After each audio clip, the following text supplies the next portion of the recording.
Meda Laza i skriveno blago. Blago čarobne šume. Odmorni i snažni, nakon kratkog sna, za skrivenim blagom put nastavljaju, to se zna. Posljednji je trag bio, prijateljstvo je blago, to su znali sigurno, to im je bilo drago. Mapa kaže, traži tamo gdje je svod, gdje se nebo spaja, kao dobri rod.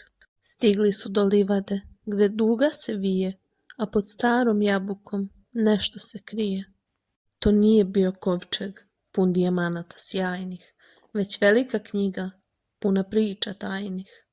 Na prvoj stranici zlatnim slovom piše, blago je u onom što ti srce diše. Tamo na dnu stranice slika leži malena, Meda Laza, jelen i šumica šarena. Shvatio je Laza, mudrost sove stare, blago su drugari, što tugu rastare.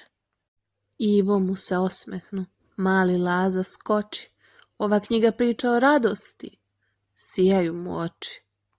Avantura je bila najbolji nam drug, a pravo je blago u srcima svih nas, bitan je prijateljstva krug.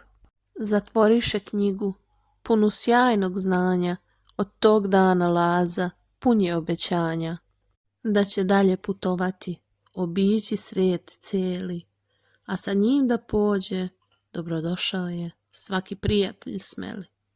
Jer blago nije zlata, kovčeg pun, koliko ti srce želi, već je blago u drugarstvu, dok se sa prijateljem sreća deli.